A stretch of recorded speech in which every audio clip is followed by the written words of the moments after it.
We're now joined by Jordan Hodges. And Jordan, when we come into these conversations, obviously basketball is the thing on a lot of people's minds, and you guys have had a solid start to the season. You're in the middle of a long road trip. There's a lot of things X's and O's wise to talk about, but I always feel weird just jumping right in and tell me about this game. You had to play 41 minutes there, and this happened here, and Texas, you got everything's orange and bright lights. And anyway, so before we get into any of the trip or any of the ball that you guys have played, are going to be playing in some tough games coming up. How's life? How's things going since the last time we talked to you? Well, I think the last time we talked was a while ago, but life is pretty good. I'm now older. Obviously, I think it was maybe earlier this summer that we talked, or might have even been at the end of last season. End of last season, yeah. But life's good. School's good. I'm a sports psych major, so I'm getting into a lot of my main courses, my progress towards degree. I'm learning a lot more towards what I want to do, so overall, everything's pretty good, other than basketball, of course. Where are you at in that graduation process? I know you guys a lot of times take summer school and online courses, but then you also factor in maybe if you change your direction a little bit, then you've got to take different classes and stuff. So, so where are you at? Well, I have 3 more semesters and I can graduate, so I'm just looking to finish up this fall semester and then my spring one, and then I'll have 2 complete semesters until I'm a graduate student. So cool. With my bachelor's. Very cool. What does that translate into once you graduate, that specific degree? Bachelor's sports psychology. But like job-wise, so. What do I want to do? That's a good question. I don't know yet. I'm really in between on stuff. That's a big. I mean, that's a buzz topic right now. Psychology in general, mental health is really kind of a key thing.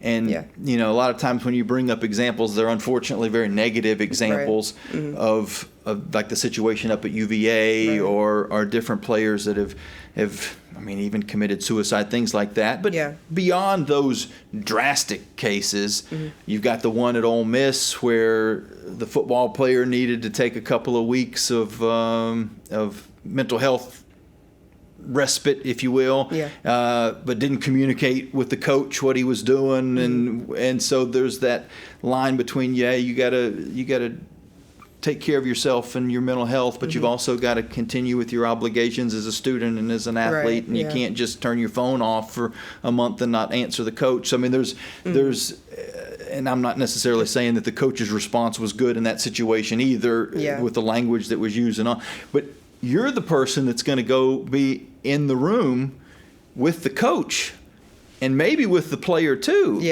Talking through that kind of stuff. I have definitely thought of doing that, specifically in sports, because I am of that community and I know what people go through, especially D1 athletes, with the stress put on them. So I have definitely thought in depth of going into a job or occupation that does work with specific athletes of colleges and higher level athletes that just deal with a lot of, like you said, mental health stuff, and sometimes just needing a couple weeks to themselves but still wanting to be a part of their sport. So I definitely have thought into that field specifically.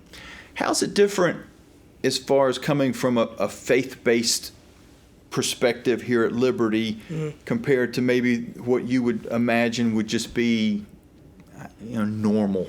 And not that what we're talking about isn't normal, but as far as secular, how have you noticed that there's some kind of different approaches? I think I definitely have noticed there are different approaches from people who follow by faith and people who follow by, I guess, themselves. But I think the ones who follow by faith have a stronger backing to them because they have the word of the Bible to go along with what they're talking about. So I think, just from my own personal opinion, the ones by faith have been the most impactful, I think, because I've worked with ones like therapists or counselors that walk by faith, and I think it just really impacts me more because they come from a place that I have understanding of and grew up with. So, yeah.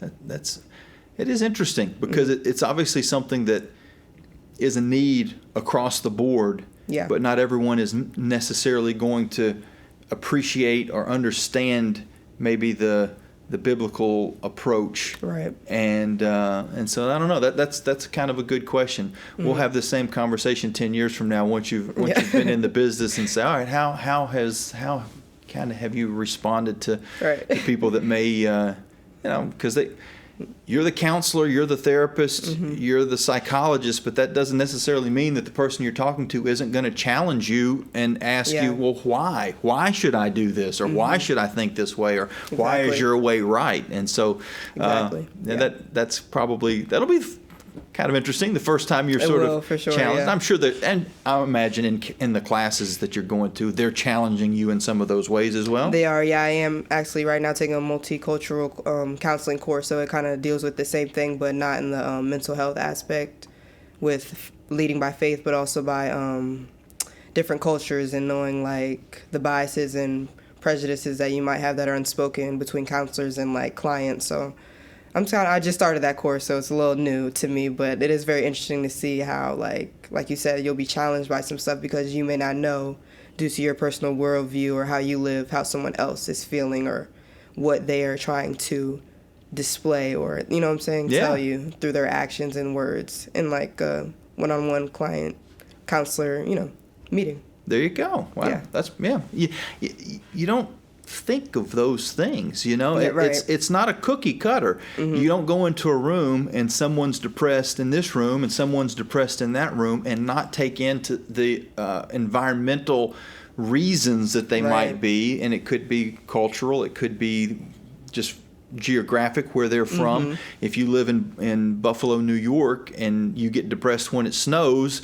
you're going to have struggles from probably October until April, where, because your mind operates differently. If you live in Miami, Florida, it might be a totally different reason why you have seasonal depressions, and so that's kind of fascinating. Yeah. There's something. Now, what kind of phone do you use? I have an iPhone 14. Okay, I want you to work on this. Tell people to stop discriminating against Android. So I feel like you're talking about, there's cultural differences and things like that. I feel like people discriminate against us more than just about any group of people in the country. There's a video that I saw that kind of said the same thing. But that is actually so funny. Yeah, I know. I don't know honestly, I'm not an Android hater. I'm just an iPhone, what's the word? I prefer iPhone. Cultist? I think that's the word you're looking for. That's crazy. No, but I just prefer. I'm never a hater, but no, I'm not sure. I think all the hate they get is just because iPhone is the superior. Not in my opinion, but in just the world's opinion, it's the superior phone. That's it. It's an opinion. It's not necessarily based on I'm any not gonna kind say of it's true, facts, It's just it's this stigma. You're low rent if you've got an Android. But the thing that bugs me is there's Samsung phones that will come out with some feature that's cutting edge, and it gets no attention. And then iPhone does the exact same thing 2 years later. And they changed the world, Yeah, I have noticed that. So I'll get off my soapbox on that. But yeah, we get looked down upon, and I don't like it. I don't like it at all because my phone has a stylus. Your phone doesn't have a stylus. It does not have a stylus, so you do have that. I can draw on my phone. You can't draw on your phone. You got to use your finger. Just kidding. No, I don't know what in the world got me off on that. You were talking about cultural differences and different biases and things like that. And I thought, you know what? That's right. That's funny. Okay, one last thing on the kind of personal side, and then we'll take a break and start talking a little bit of basketball. Okay. When the team went to Buc-ee's down in Texas, and that was cool, and everybody kind of seemed to have wide eyes about that. You guys were walking around the Texas Coliseum, and they've got it's the Moody Center, I should say, and they've got a lot of famous alumni that have gone there. Matthew McConaughey, they got it on the sign there. It says stage left and stage all right. So if you know his movie history, it's about him. And so there's a lot of like celebrity type things that you're going to see there, and other places that we've gone to. I mean, Buc-ee's pretty famous himself right now. But are you into TMZ type stuff? Are you into celebrities, Kardashians, Taylor Swift, that kind of thing? I would say some of it I am. Some of it I'm not in tune with because I choose not to be in tune with. But no, I definitely like seeing some of the stuff. Like when we went to Texas, I saw they had different performers there, and I saw like SZA and Kendrick Lamar, like some of the greats up there. I thought that was pretty cool to see. And I think I also, Kevin Durant was an alumni, of course, from, Texas. So that was a big thing. But it's more of who I'm interested in. I pay more attention to, and the other ones are just there. But I wouldn't say I'm a real TMZ girly. I do watch the Kardashians a little, though. Don't get me wrong. They're very funny. Well, what's your entertainment? Like, if you've got a couple days off and you can just do anything, are you outdoors? Are you watching a show? Are you binging on Netflix? Like what's I'm your definitely go-to? binging on Netflix. I'm not gonna lie. And I love my British shows. So British shows. I do love British shows. Yeah, there's a lot on Netflix. So British or some of the Spanish shows. They have the different mouths, but they translate in English. But yeah, I do like to binge watch Netflix. Okay, give me some examples of British shows, like dramatic British shows. Well, there's like TV shows. So hold on, because I watch a lot of British comedy type shows. I think they call them chat shows or panel shows, things like that. So I'm wondering if we're in tune here. So one British show I was watching was Top Boy. I really like that show. I'm not really gonna get into its plot. Not seen that one, I don't think. That one's pretty good. I also, there's so many. Heartbreak High was another one. It was a short Netflix film. A bunch of these are also Netflix films. So Netflix is really, they're doing their big one with that. But that's one of them. Another British show. It's so many. Like I've seen so many. I'm not gonna lie. Any comedies? Comedies? I'm not sure. I literally have to look up British shows. Yeah, the reason I ask is there's a show called Would I Lie to You, and it's a really it's not a game show because it's all celebrities. Nobody's really playing for anything. They keep score, but it's not. And they give them a card. Yeah. And the card is either going to say something that has really happened in their lives that's a little outlandish, or it's totally made up that the producers wrote. Yeah. So it could be a card that says. I once had an owl, but it escaped. And then if it happened, then you're just going to try to say it in a way where it maybe doesn't seem plausible because you want them to guess the wrong way. Right. Or if it never happened, now all of a sudden you've got to come up with a story about how you owned an owl and how it escaped, I got you. And so it's kind of it's fun. It's a funny show, and then they usually bring in celebrities, comedians. Every once in a while there'll be an American celebrity on there. I think David Hasselhoff was on, and he may have passed away recently. I can't remember that. I feel like his name's been in the news. Yeah. So yeah, it's kind of a cool one, and there's I watched some old like 70s and 80s British shows that were Are You Being Served is one. It's really old, but funny. Just their style of humor. For whatever reason, I kind of relate to it. Yeah, I love their shows. Like I was just thinking of Black Mirror too. That's one. They're one they do like variety of different types of episodes and stuff. That's a really good one. And Behind Her Eyes, that was a short film series. That one's. They just, I don't know. The British shows are, sorry, USA, but they're topping them right now. I'm not going to lie. Okay. All right. Well, it's funny how there's a lot of shows that they started that we kind of stole. Like plots and stuff. Like the X Factor and Big Brother and some of those types of shows that started there and they ended up here. So the Office is another example. The Office was a British show first. Wow. And Ricky Gervais. And so then there was the American version with Steve Carell. So there's a lot of shows that kind of started there. And I'm sure there's some that go the other way. But I think in a lot of occasions when there's a good American show, they don't necessarily copy it. They just show it. Whether it be those old like ER, Chicago Hope, those doctor type shows, NCIS and all those. I think they just show the American version, whereas we don't really show the British version of those on American television. Yeah. We steal Just take it. the idea, yeah. Take the idea. Common theme.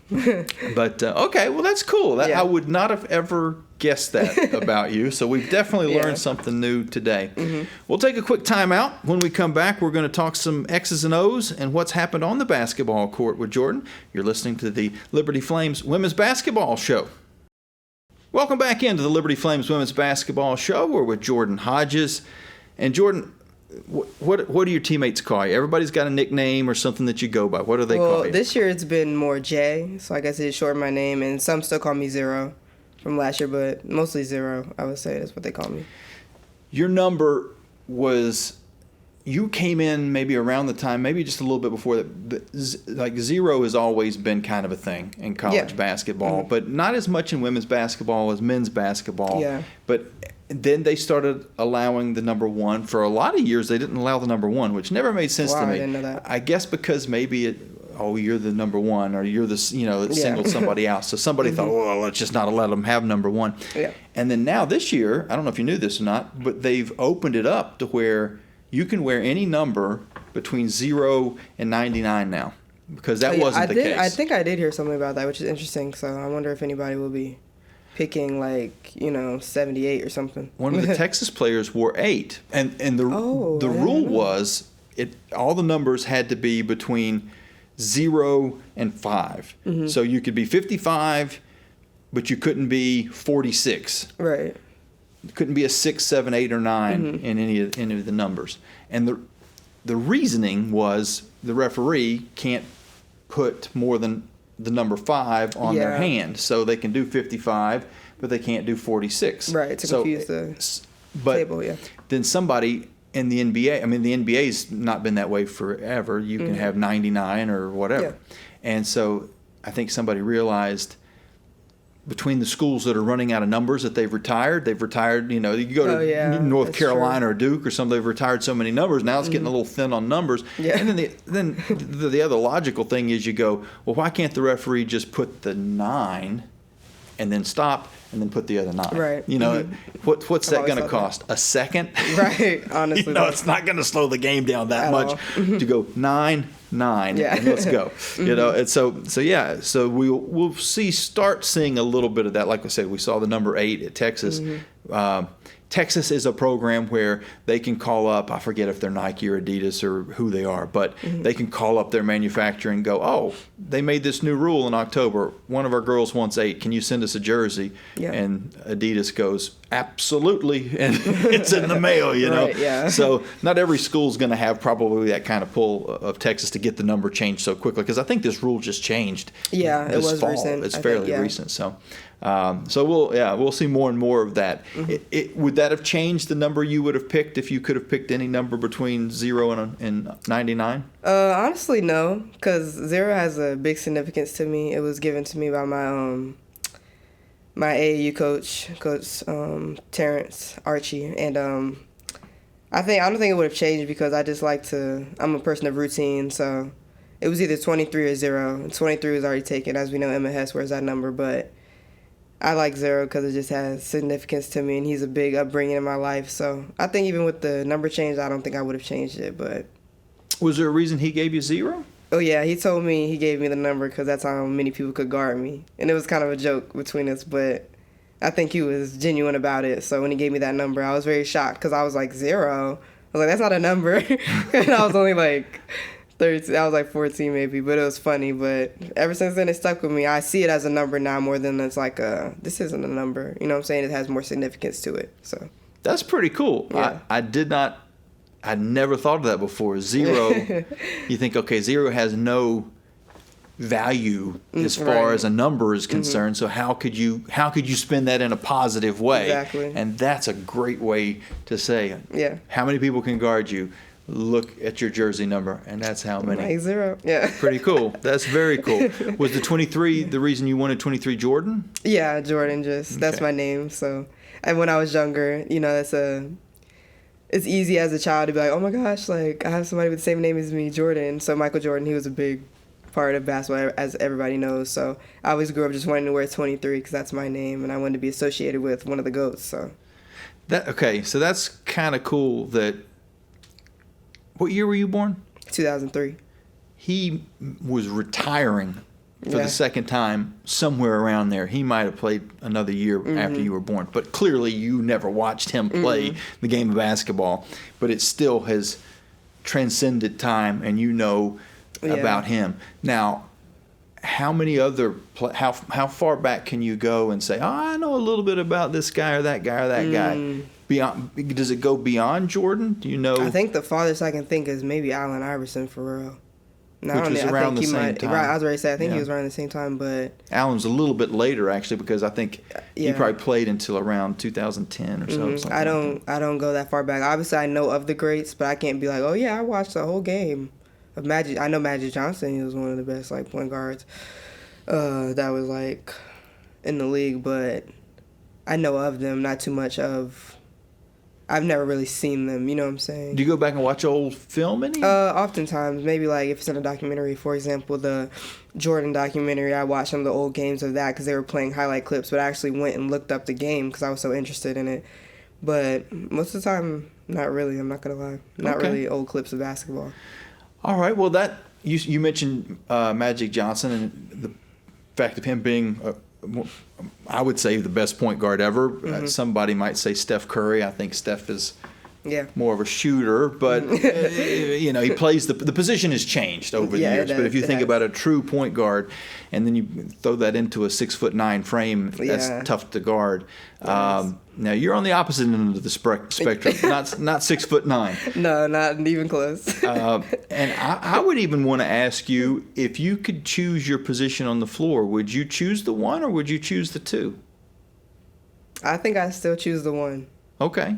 Yeah. Because I mean, you have a shooter's mentality as well, you know. And when you're playing the 1, especially in this system, it's not always going to be a shoot first spot as far as the point guard, unlike Steph, or Allen Iverson. That's another good example of someone who was going to score 30 points a game as a point guard.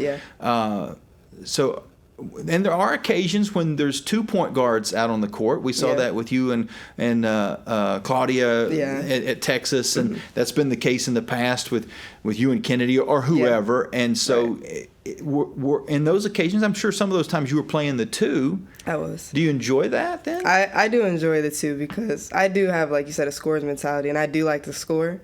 Sometimes when I get that little chance to play the 2 and just have that little bit of freedom, I do enjoy that because I just love scoring the basketball. I'm just being honest, but I do love being a point guard more, and just something about it. Did your game change? I know everybody's game changes a little bit from high school to college, but did your game change a lot in that coming? I mean, and you're playing down in the Richmond area, and there's some great athletes down there. So I'm not saying that you played in junk high schools. I don't mean it like that. No, I know what you mean. But you come to college, and all of a sudden, that same drive to the basket, there's a 6'7" athletic girl coming at you to block a shot. Did it change your kind of approach of being a slasher to being a bit more of a shooter? I think college, I think it changed my game a little bit, but I wouldn't say it changed it to being more of a slasher to a shooter. I think when I was younger, I wouldn't say high school, but maybe 8th grade, 9th grade area, I was more of a slasher. I think I developed my shot over time, which did make me become more of a shooter first. But I think getting to college, I wouldn't say it changed much. I think the biggest thing that changed about my game was the change of pace and speed.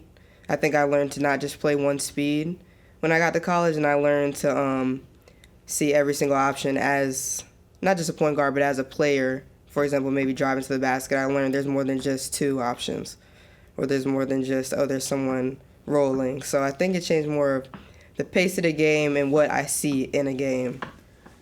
What I see as a player, I think, changed. I don't know if that makes sense. Yeah, the vision. My vision, yeah. I see more. And your game IQ has to change a little bit, you know. The older you get, the more you learn, the more you understand and comprehend, and then you come to college and you're presented with new obstacles and new challenges and new system. You know, you have to learn a new system. So that's always the thing that always kind of surprises me in this era of transfer portal is, and this is no knock on any individual person. Everyone makes their decisions for whatever the reason is. Right. But if I went, you see some athletes that go one place and play for a year or so, and and then COVID was going on, and so you don't know what the background is. But then they transferred, and then they were another place, and then they had that one COVID year left, and then they transferred again. And I'm going, man, I would have a hard enough time learning one system. Now you've learned 3 different systems, and then you had to learn one for your senior year. So can you really enjoy your senior year because you're using that whole year just to get kind of comfortable with a new coach and a new system? Sometimes you don't have the choice. Coaches leave and change and get fired or get new jobs, and so sometimes you're kind of forced to adapt. But if you're choosing to go, like even in the NBA, if I'm never ever was ever going to be good enough to play college ball, let alone the NBA, but to go, you know what, I would be willing to take a little less money and stay where I'm comfortable than I'm going to get an extra million, but I'm going to have to learn a totally new system, buy a new house, move to a new community, learn everything new. I would be the one that would kind of want to stay where I was at, where I was sort of kind of comfortable. But everybody's built differently. Definitely built different, because I always wondered how people acclimated so fast, like you said, to a new environment. But never know. People. Wow, I'm a person of routine. That's all I can say. So I agree with you, Jamie. To have to pick up, buy a new house, new everything, new city, learn the way, I would have been like, I'll take the less money. Especially if you like it there. If you're winning and it's a good system and you got a good team and a good coach, why would you leave for just a little extra money when you could stay where you're happy? Now, speaking of changing and acclimating, and there's a lot of freshmen on this team that are having to do exactly that, and they've started off pretty good. Asia Boone's in the starting lineup. Elizabeth is the freshman of the week in Conference USA. I mean, I can name off every freshman that you've got out there, and they've all had some pretty cool accomplishments in the early going. Now you're the upperclassman. You're the one that's kind of helping them in that process. Tell us how that's gone. I think it's gone pretty good. I personally love the challenge, and I just say it's a challenge because it's so many of them outnumbering so many of us returners and people who've been there before, and I think it's been pretty good so far because they're willing to listen and willing to learn, like this new freshman class, and it makes it easier on us when we have people like that and not so much rebelling against us, because I think they know at the end of the day the end goal is to be a team and want to win. So I think it's been pretty good so far. Leading them and wanting to lead them has been easy, which is a good thing. So it's kind of cool, even 3 games into the season, to see the development from the deer and headlight look on some of their faces in game 1 to now game 3, and you're playing at Texas, where you really should have a deer and headlight look because you're playing a top 25, top 15 team in this amazing facility with all the history and the championship banners and stuff. And they didn't look out of place, and you guys gave Texas everything they wanted. And really, if it wasn't for the turnovers that kind of accumulated, because they're a team that's just their MO. Texas is going to force turnovers. They're going to play top 25 teams that they force a ton of turnovers, and that's why they win games. That's just their style. But talk us through the Frostburg game. Was it was just kind of a warm-up game. Everybody got to play. It was never in doubt. It got everybody some experience, which was kind of cool. But the Stephen F. Austin game and the Texas game, that was kind of when the season really began. Stephen F. Austin's a solid team. It ended up going to overtime, and you played a ton of minutes, but it didn't really seem like that bothered you. Well, it honestly didn't bother me. I was feeling a little under the weather, which people probably may have not known because I was just out there going. But it didn't bother me because it's not nothing I'm not used to. I mean, I used to play all AAU games. I used to play the whole, I wouldn't say whole game in high school, but all 3 quarters I would play. But it's nothing I'm not used to. Until you were blowing the team out? Until you're blowing the team out, but no, it's not nothing I'm not used to before. So it's just, it wasn't much a big phase to me. But after the game, I definitely did feel it because, like I said, I was a little under the weather. So my adrenaline stopped pumping, and I was like, man, my body hurts. But don't tell Laura. But no, I was feeling good out there. So. That's cool. Yeah. Less than 48 hours, then you go to Texas. And again, I know you look back at the game and there's a lot of things to learn from it. But the positive is, if you guys you don't even really have to eliminate turnovers. If you have 20 turnovers, which is not your goal. Yeah. But if you have 20 turnovers instead of, what was it, 36? Yeah, 36. It's a ball game. Yeah. And that's not unreasonable to say. You keep it to 20 turnovers. Yeah. It definitely gives you some confidence going into some of these other tough games when you're playing teams like Louisville and Alabama, NC State, Tennessee. You said, does it give me confidence? Does it, does it just no, it the way definitely that game does. went? It builds kind of like this, I wouldn't say ego, but it builds this like healthy, especially for the freshmen, this healthy like knowing that we only lost by 18 with those amount of turnovers, like you said. And I think it builds us up a little bit to know that even though we did play a top 15 team and they did force us to have 36 turnovers and we only lost by that much, that it only tells us that we can do so much better than that. So I think it does build up this healthy little ego for us, and hopefully going into these next few games during this November period where we do play these tough teams like Louisville and Gonzaga and Alabama, I hope it gives us that little chip on our shoulder like, hey, we had 36 turnovers. Next time we play a top 25 team, let's have less than that, and I bet you we can still be up there with them. You know what I'm saying? So, last quick thing for you. You're playing in Texas a lot this year. You got 4 different trips to Texas. Yeah. You're playing in Conference USA now, so it's all new trips. Yeah. You still go to Florida once, but it's a different part of Florida. So you're going all these new places. Which place are you most looking forward to going to? Ooh, which place? Look, I've never been to New Mexico, so I'm kind of excited to go there. And I'm also excited to go there because I think my mom will be attending that game. So just a new place that we both can experience, because I don't know if she's ever been there either. I'm not going to speak on her behalf, but I know my mom pretty well. So I don't think she's been to New Mexico State, but I think that's one of my most exciting ones, and I'm not sure of any other ones, I'm not going to lie. So. Is it a new state that you can check off the list? Like you've never even been to the state of New Mexico? Yeah, I've never even been, so I'm been very to excited. Louisiana? I do not think I've been to Louisiana. So, okay, you've checked 2. Yeah, I can check 2. You've been to Alabama, definitely been to Alabama. That might be in Florida. You've been to So that's probably the 2. But still, you get to check two states off the list. Also that's Louisiana though. Cool. You made me remember that one. So that one I also am excited about too, because I've never been. Yeah. Yeah. Get some gumbo while you're down there. Yeah, I'm very excited to see the city. Spicy food. Yeah. Yeah, I have to talk to some of them because their accents are so. I'm not gonna say funny, but like.